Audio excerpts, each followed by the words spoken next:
Tell me something about what kind of challenges do you face while implementing this type of learning at scale platform for workplace and companies? One word which is same since ages, and it is true with every technological advancement: fear of losing jobs. Yes. Right. So whenever we implement something, firstly people resist. They say that, okay, why this is important, why this should be done, and then we need to do change management. So we try to create a campaign where we say that, okay, we will run a change management, and we have done this for all the clients, where we try to tell the end audience. So end audience is workforce in this case. So we work closely with L&T and HR teams, and we tell those audience, firstly we survey them, what's their mindset, what's their psyche, and then we try to figure out what's in it for them. So for example, if I'm the like an insurance agent of an insurance company, okay, so what's in it for me is my incentive should be increased, right? I should make more money. So we try to create a campaign that this learning implementation will help you in increasing your incentives so that you earn more money. So that's what we do. So we call it finding what's in it for me for the end audience. So that's the main mantra, and that's what we have done with all of our clients. So what are the challenges? Have you faced any challenges, or there are no challenges? Oh, that's what I'm saying. Challenges is people say that, okay, why you need this? So okay. I'll give you an example. I won't name the client right now. So it's a large manufacturing company. So they were going through a digital journey. And digital journey means having an attendance system which is tracking the eye or the card. So plant worker thought that, okay, now it will be like a policing on us. Okay, and they were resistive.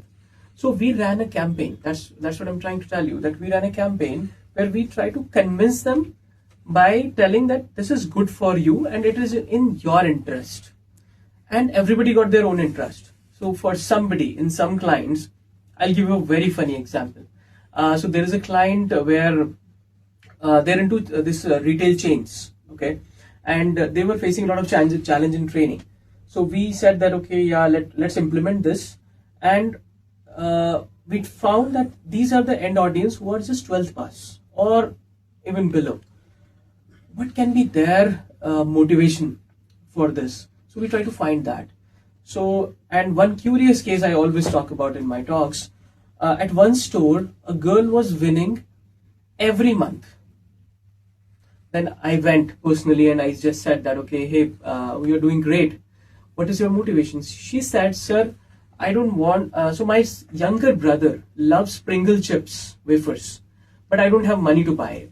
I top the training, I pick up that for free because that's the challenge.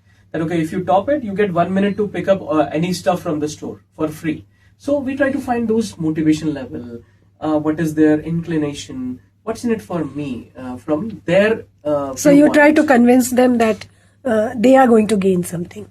Exactly. Yes. Exactly. And when you are talking about scaling through learning, what is exactly the meaning of scaling through learning in this platform? I talk about scaling, but I just do a crossover from the challenge. Challenge and scaling is we found, and we still are finding, that organizations are not fitting training initiative with the real outcomes. For example, this training is happening and it should increase the productivity or it should increase the sales. They're just saying that, okay, the 100 hours of trainings are mandatory, you need to finish that. Then people are saying that, okay, let's finish it and do away with it. Okay, so what we do is we say that, okay, if you want to make this scalable, you need to connect this training initiative with some real measurable thing. For example, if you're training your sales folks, be it for 1 hour, not 100 hours, is it increasing the sales? If it is not, then it's not scalable. So what we do to make it scalable, we try to find the business objective, which can be mapped and which can be showcased to the stakeholders of the client. Because when CEOs, CHROs, they are sitting there saying that, okay, is business is increasing or not after all this investment? Because see, I hate to say this, but that's a reality. Training is a white elephant. And people say that, okay, when cost cutting is happening, training is the first thing to cut down. Right. So that's where, and it's a risk to our business also. That's where we say that, okay, connect it with business objective and it will become meaningful. So we don't call it training, we call it enablement, revenue enablement, sales enablement, productivity enablement. So the name changes the whole dynamics of it. And how can the organizations know that their performance and business outcomes are improving? Oh, that's credit goes to Soon, our CTO.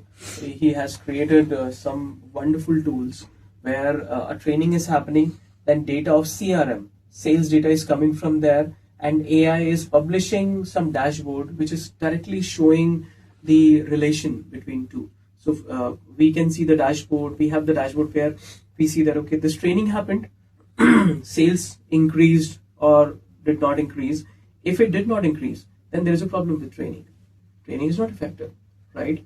So that gives us some question to answer, and we keep on improving that. And that's where we have a customer success team who keeps on talking to client on a monthly basis that, okay, what is happening, and this dashboard is saying what can be improved. So it's a progressive assignment. It's not a simple, just a software implementation.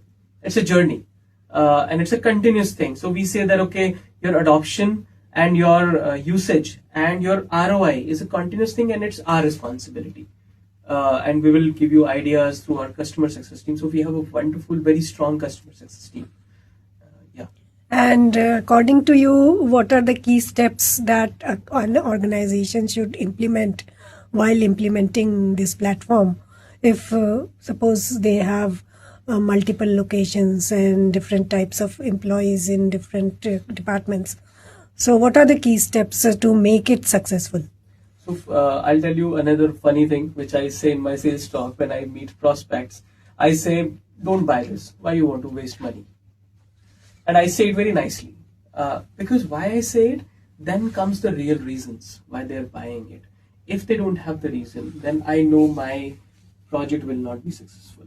Because what I say that, okay, if you're just saying that, okay, I'll do, we just want to do training and we just want to bring online training because everybody else is doing, then it will be a flop show, right? So firstly, identify your end audience. Who are they? What are their motivation and psyche level? What are their background profiles also, right? Sometimes people get surprised and shocked. So I'll tell you another example of an automobile company. So there are clients since like 10 years. So our system was failing there. And thanks to the client's chairman, he said that, okay, why don't you guys go to a dealership and find out what's happening. Now, our job is to solve this. What we did is, we found that time of training is wrong. You should not assign a training in the morning on a Sunday because a lot of walk-ins are happening at your dealership. So those kind of things we try to figure out firsthand before implementation. So yeah, I hope I. So find the correct time. Find the correct mood of the team. That's correct.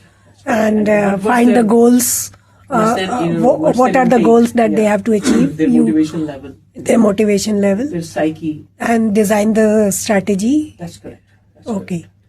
That's what we do through our customer success team.